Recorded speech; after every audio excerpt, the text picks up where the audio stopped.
Hello my dear student, कैसे हैं आप सभी। उम्मीद करते हैं आप सब बढ़िया होंगे, खुश होंगे। काफ़ी समय हो गया बच्चों, और आपकी जो है लाइव क्लास स्टार्ट नहीं हो पाई, थोड़ी सी समस्या चल रही थी। तो अभी फिलहाल में हम आपको रिकॉर्डेड वीडियो दे रहे हैं। जैसे ही लाइव क्लास स्टार्ट होगी हम आपको पहले ही बता देंगे, ठीक है। चलिए, हमारी जो पहली लाइव क्लास हुई थी बच्चों, फर्स्ट लाइव में हमने आपको क्या क्या समझा दिया था, पहले हम वो आपको बता देते हैं, ठीक है। क्लास 10th में चैप्टर फर्स्ट वास्तविक संख्याएं प्रश्नावली 1.1 का हमने आपको क्वेश्चन नंबर फर्स्ट से क्वेश्चन नंबर थर्ड तक कंप्लीट करवा दिया था बच्चों, ठीक है। अब हम आज की इस वीडियो में आपको क्वेश्चन नंबर 4 से लेकर 7 तक सभी क्वेश्चन कंप्लीट सॉल्व करवाएंगे, ठीक है। तो वीडियो को ध्यान से देखिएगा, अपने बाकी दोस्तों के साथ भी इसको शेयर कर दें ताकि आप सभी को पता चल जाए कि आपकी क्लास स्टार्ट हो गई है भाई, ठीक है। चलिए, तो हम शुरुआत करते हैं क्वेश्चन नंबर 4 के साथ।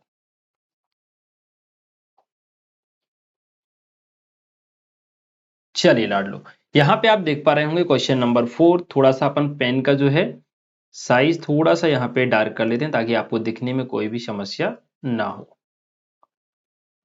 हाँ, ठीक है। देखिए, क्वेश्चन नंबर 4 आपको क्या दिया गया है, यहाँ पे आप देख पा रहे होंगे एचसीएफ 306 657 का 9 दिया हुआ है। एंड आपसे पूछ रहा है कि एलसीएम 306 657 ज्ञात कीजिए। इसका मतलब ये हुआ कि 306 और 657 का जो एचसीएफ है वो आपको कितना दिया है, 9 दिया है। और आपसे पूछ रहा है कि भाई एलसीएम ज्ञात कीजिए 306 और 657 का। ठीक है बच्चों, चलिए तो इसको हम यहाँ से ज्ञात करते हैं। सबसे पहले हम लिखेंगे दिया है, तो यहाँ पे हम लिख लेते हैं दिया है। क्या दिया है हमें, हमें दिया है बच्चों एच सी एफ किस किस का दिया है, 306 एंड 657। कितना दिया है, 9। एंड दूसरी चीज हमें ज्ञात करनी है, तो हम यहाँ पे लिख देंगे एलसीएम ज्ञात करना है किसका, 306 एंड 657। ये हमें ज्ञात करना है, तो यहाँ पे हमने क्वेश्चन मार्क लगा दिया, ठीक है। अब यहाँ पे आप देखिएगा, हम जानते हैं कि भाई जो दो संख्याओं का गुणनफल होता है यानी a गुणा b बराबर होता है आपका एलसीएम गुणा में एच सी एफ। एक मिनट, एलसीएम लिखा गया, यहाँ पे देखिएगा एच सी एफ। अब यहाँ पे देखिए a और b क्या है, तो आपका a हो जाएगा 306 और b हो जाएगा 657। तो यहाँ पे आप मान रखेंगे भाई, a का मान कितना रखना है आपको, 306 इंटू v का मान आपको कितना रखना है बच्चों, ये रखेंगे आप 657 बराबर एलसीएम हमें ज्ञात करना है, तो एलसीएम ही रखेंगे। एचसीएफ दिया है 9, ठीक है। तो यहाँ से आप देखिए 306 इंटू 657 अपॉन में आपका आ जाएगा 9 और बराबर में आपका रहेगा एलसीएम, ठीक है बच्चों। आप इसको ऐसे भी लिख सकते हैं कि भाई एलसीएम बराबर, यहाँ पे आप लिख सकते हैं 306 इंटू 657 और अपॉन में आपका कितना चल रहा है, एक मिनट, 9। ठीक है, तो ये अपन ने 9 लिखा। अब 9 से आप इसको काट दो, 306 को, ये कटेगा 9 तिया 27, बचेगा 3 36, 9 चौके 36। आपके पास कितना आ गया, आपके पास आ गया बच्चों एलसीएम बराबर, एलसीएम बराबर ये आया आपके पास 34 इंटू में 657। इनका कर दीजिए आप मल्टीप्लाई, ठीक है। तो आपका आंसर आ जाएगा, यहाँ पे हम देखिएगा मल्टीप्लाई अलग से करके देख लेते हैं। तो यहाँ आप लिखेंगे 657 इंटू 34, गुणा करेंगे 6 का, सॉरी 4 का 7 में 28 होगा, 4 का 5 में 20 और 2 22 हो जाएगा, 4 का 6 में 24 और 2 26 हो जाएगा, ठीक है। इस प्रकार आप नीचे 3 का गुणा करेंगे, साथ में 21 आएगा, 5 15 और 2 17 हो जाएगा, एंड 3 18 और 1 19 हो जाएगा बच्चों। इसको आप जोड़ देंगे तो ये हो जाएगा 8, 2 और 1 3, 6 और 7 13, 9 2 11 और 1 12 हो जाएगा, और 1 और 1 2, 22 338 आपका आंसर आ जाएगा बच्चों। आंसर क्या हो जाएगा आपका, 22 338। ये आपके प्रश्न का बच्चों आंसर हो जाएगा। मैं उम्मीद करता हूं आपको ये प्रश्न अच्छे से समझ में आ गया होगा, ठीक है। चलिए अब हम देखते हैं इसका नेक्स्ट क्वेश्चन।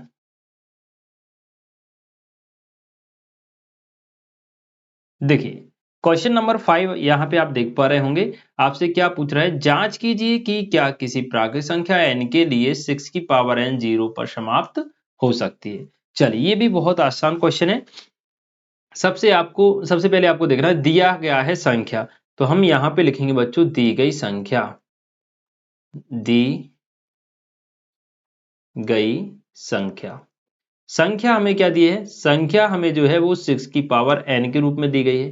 ठीक है लाडलो। इसके बाद यहाँ पे आप देखिए प्राकृत संख्या n बराबर क्या होता है, आप सभी बच्चे जानते हैं। दूसरा आपको एक प्राकृत संख्या दी है n, प्राकृत संख्या n बराबर होता है 1 2 3 से लेके ये इस प्रकार से ये अनंत तक जाती है बच्चों। कहां तक? अनंत तक। तो n का मान हो गया 1 2 3 से लेके अनंत तक। अब आपसे ये पूछ रहा है जो 6 की पावर n है क्या वो 0 पर समाप्त हो सकती है? फॉर एग्जाम्पल मैं आपको यहां समझाता हूं कि 6 की पावर 0 है, सॉरी 6 की पावर क्या है n, क्या इसका मान ऐसा आएगा कि इसका इकाई अंक 0 आ जाए? फॉर एग्जाम्पल n का मान आप क्या रख सकते हैं, यहां से 1 रख सकते हैं, 2 3 4 5 ऐसे कुछ भी। तो हमने n बराबर कितना रख के देख लिया, 3 रख के देख लिया या 2 रख के देख लिया, ठीक है 2। जब आप n का मान 2 रखेंगे तो 6 की पावर कितनी हो जाएगी, ये 6 की पावर 2 हो जाएगी। इसका मतलब हो जाएगा 6 गुणा 6।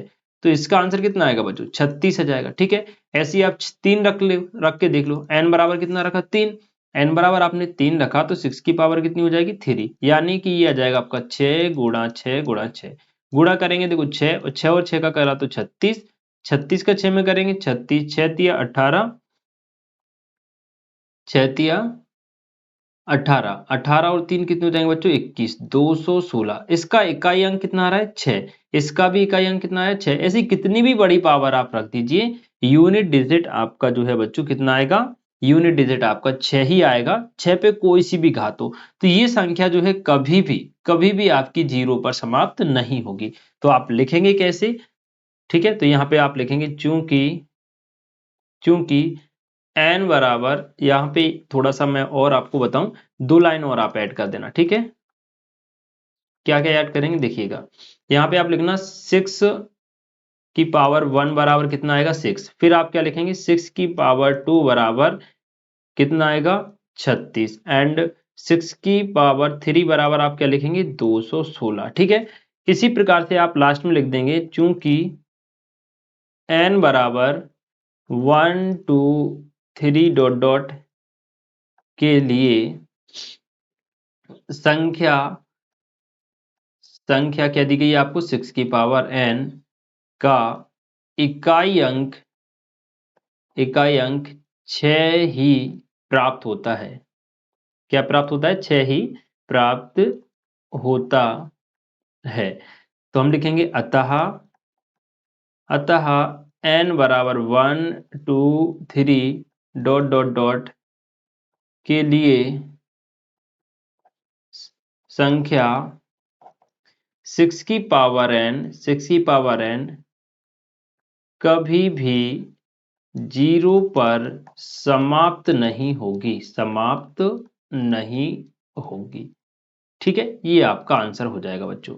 आई होप ये क्वेश्चन आपको समझ में आ गया होगा। और यहाँ पे जो अपन ने वर्क किया ये पूरा आपका जो है रफ वर्क है, तो इसको आपको अपने नोट में ऐड नहीं करना है, आपको केवल ये चीज नोट करनी है। आई होप आपको ये क्वेश्चन अच्छे से समझ आ गया होगा। चलिए अब हम बढ़ते हैं नेक्स्ट क्वेश्चन की ओर।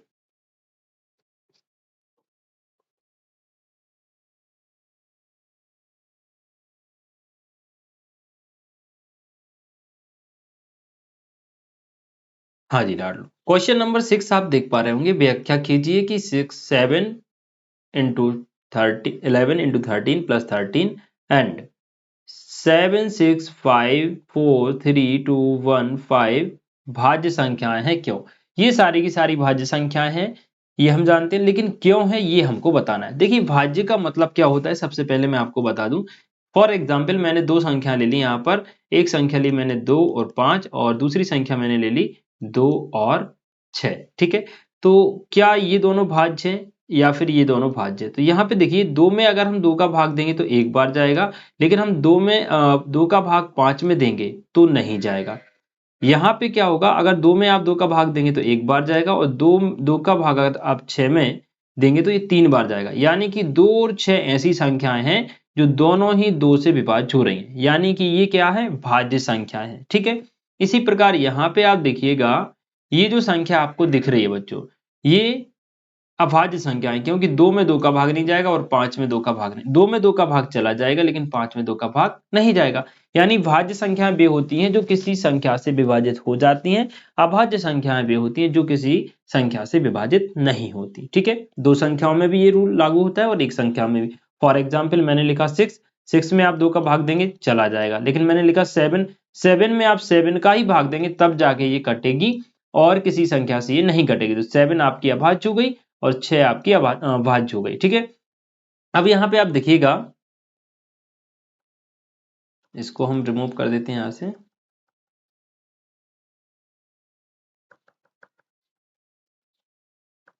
देखिए हमारे पास संख्या जो दी गई है वो क्या है, तो सबसे पहले हम लिख लेंगे दिया है। दिया है क्या दिया है बच्चों, आपको दिया है 7 इंटू 11 इंटू 13 प्लस 13 एवं एवं दूसरी संख्या आपको दी है 7 6 5 4 3 2 एंड 1। ठीक है, और प्लस में दिया है 5। अब अगर ये पूरी संख्या किसी संख्या से डिवाइड हो गई तो समझ जाएंगे ये भाज्य है, अन्यथा ये भाज्य नहीं है। तो ये संख्या डिवाइड हो जाएगी, क्योंकि यहाँ पे आप देखिएगा इस पूरी संख्या का आप चाहें तो इसको पूरा सॉल्व कर लें, नहीं तो मैं आपको सिंपल तरीका बताऊं। यहाँ पे आपको 13 दिख रहा है और प्लस के बाद यहाँ भी आपको क्या दिख रहा है 13। 13 आप ले लीजिए कॉमन, 13 कॉमन लेंगे तो यहाँ बचेगा 7 प्लस 11 प्लस यहाँ क्या बचेगा 1 बचेगा। ठीक है, यहाँ पे आप देखें 13 बचा हमारे पास और यहाँ हमने देखा 7 और 11 का गुणा किया तो 77 आ गया प्लस का 1। यहाँ पे आप देखिए 13 इंटू 77 और 1 कितना हो गया 78। ठीक है, यानी ये पूरी संख्या डिवाइड है 13 से। कैसे, आप इसमें 13 का भाग देंगे तो ये 13 भी कट जाएगा 78 भी, या फिर आप पूरा गुणा कर लें और फिर इसको विभाजित करके देख लें। तो आप गुणा कर लीजिए 13 का 78 में, यहाँ पे हम देख लेते हैं गुणा करके 78 का 13 में गुणा, 3 का करेंगे 24, 3 27 और 2 29। ठीक है, 1 का गुणा करेंगे तो आपका 78 ही रहेगा, इसको आप जोड़ दीजिए 4 9 8 17 का 7 एंड 7 और 9 और 1 10, 10 कितना आया बच्चों 74। हमारे पास आ गया 1074। अब आप देखिए इस संख्या में भाग दे लीजिए किसी संख्या का, देखो ये 2 से भी डिवाइड हो रहा है ना, 2 से भी डिवाइड हो जाएगा, ये 5 बार जाएगा, फिर जो है 3 बार जाएगा और फिर जाएगा 7 बार। इस प्रकार से आपका ये डिवाइड हो जाएगा। ठीक है बच्चों, एक तरीका तो ये हो गया। दूसरा, यानी किसी भी संख्या से डिवाइड हो गया यानी ये भाज्य संख्या है। दूसरा आप इसको लिखेंगे कैसे, तो मैं यहां से इसको थोड़ा सा अपन जो है पहले मैं इसका इतना पार्ट रिमूव कर देता हूं। ठीक, अब यहां पे आप देखिएगा, दूसरी चीज ये है कि कोई संख्या जब कॉमन आ जाती है किसी संख्या में से तो मतलब वो पूरी संख्या उससे विभाज्य होती है। ठीक है, तो यहाँ पर इस पूरी संख्या में से और इसमें से क्या कॉमन आ गया था 13।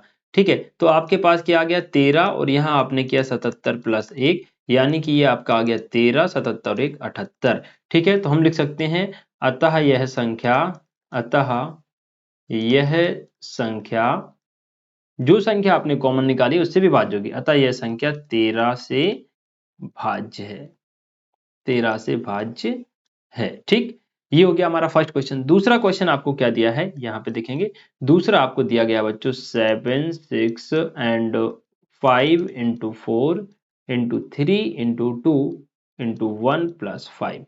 यहाँ पे आप देखें यहाँ से लेके यहाँ तक की सारी संख्याएं गुणा में लिखी हैं और ये 5 जो है वो प्लस में लिखा है। तो इसमें से क्या कॉमन आएगा बच्चों, 5 कॉमन आ जाएगा। यहाँ क्या बचेगा, ये बचेगा आपका 6 7 6 4 3 2 1 और प्लस 5 कॉमन आ गया तो केवल 1 बचा।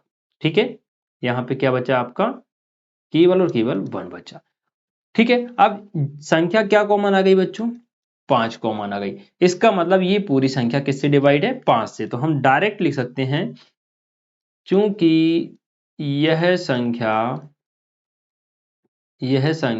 5 से विभाज्य है, या फिर भाज्य लिख सकते हैं अपन, भाज्य है, विभाज्य है, अतः दी गई संख्या एक भाज्य संख्या है, अतः दी गई संख्या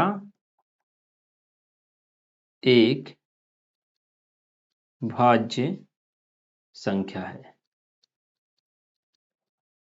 क्लियर बच्चों, तो ये आपका आंसर हो जाएगा। ये आपका रफ वर्क हो गया इधर, तो इसको आपको ज्यादा ध्यान नहीं देना है। ठीक है, आपको ये चीज नोट करनी है यहाँ पे। ठीक है, ये पूरा नोट करना है, ये नोट करना है। मैं उम्मीद करता हूँ आपको ये क्वेश्चन भी अच्छे से समझ आ गया होगा।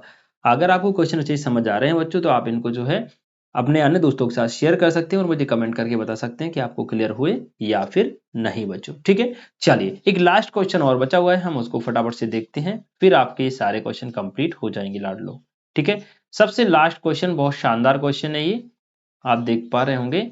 किसी खेल के मैदान में किसी खेल के मैदान के चारों ओर एक वृत्ताकार पथ है। वृत्ताकार पथ का मतलब होता है बच्चों एक सर्किल वाला रास्ता बना हुआ है। तो हमने एक वृत्ताकार यहाँ पे क्या बना लिया, रास्ता।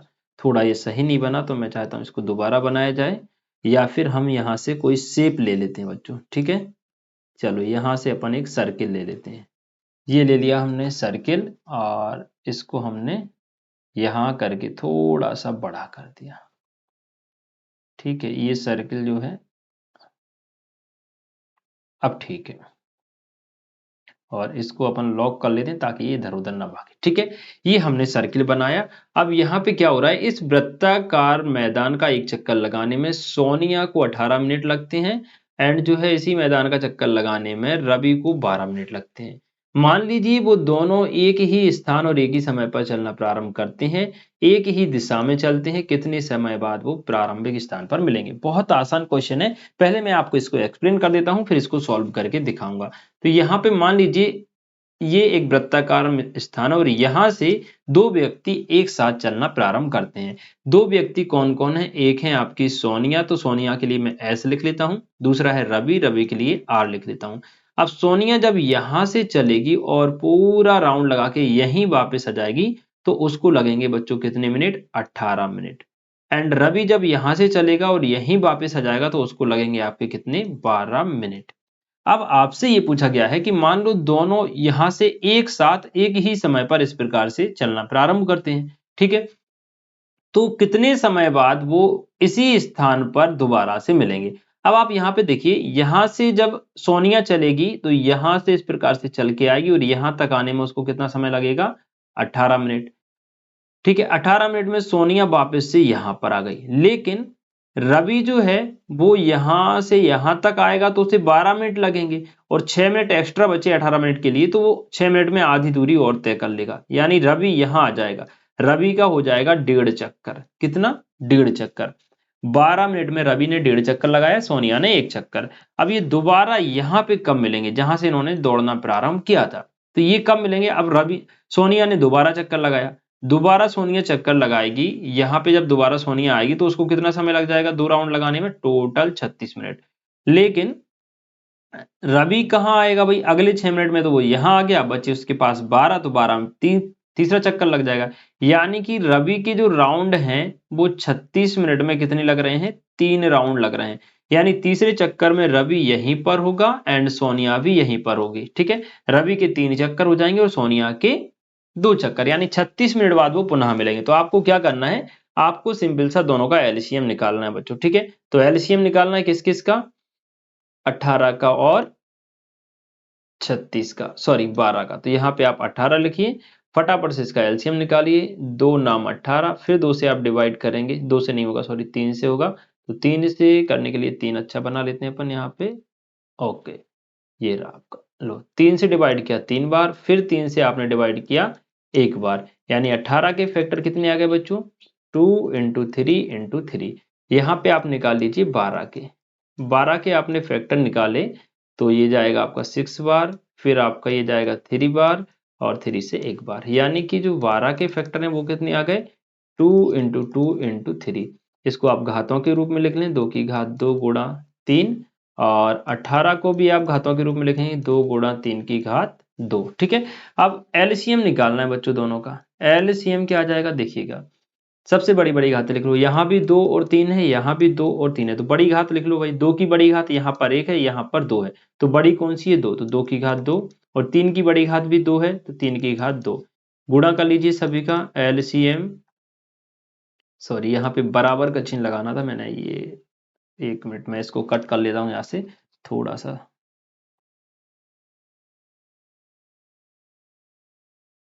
इसको थोड़ा सा जो है अपन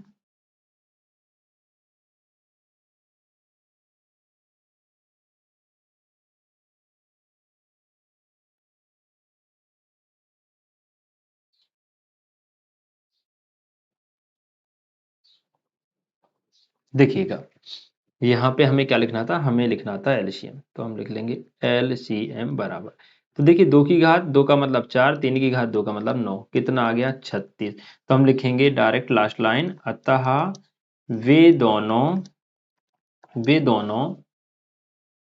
36 मिनट बाद 36 मिनट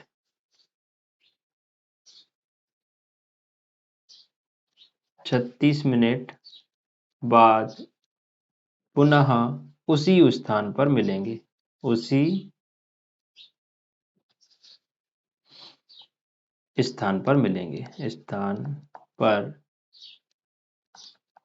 मिलेंगे। ठीक है, ये हो जाएगा आपका फाइनल आंसर। आप चाहें तो ये डायग्राम भी बना सकते हैं, क्योंकि ये भी आपको ज्यादा अट्रैक्टिव लगेगा, और जब एग्जामिनर आपकी कॉपी चेक करेगा तो उसको भी अट्रैक्टिव लगेगा। तो डायग्राम भी आप बना सकते हैं। बाकी आपकी ये प्रश्नावली यहाँ पर बच्चों कंप्लीट होती है, प्रश्नावली 1.1। ठीक है, ये आपकी कंप्लीट हो गई। अब हमारा बचा है नेक्स्ट चैप्टर चैप्टर 2, जिसका नाम है बहुपद। तो नेक्स्ट वीडियो में आपको उसके क्वेश्चन हम बहुत ही बेसिक तरीके से करवाएंगे। ठीक है, उम्मीद है आप सभी को ये क्वेश्चन अच्छे से समझ में आ गए होंगे। समझ में आ गए तो वीडियो को फटाफट से जो है लाइक जरूर करें सारे बच्चे, और अपने बाकी मित्रों के साथ शेयर भी कर दें। ठीक है, मिलते हैं नेक्स्ट वीडियो में, तब तक के लिए खुश रहें, मस्त रहें, जय हिंद।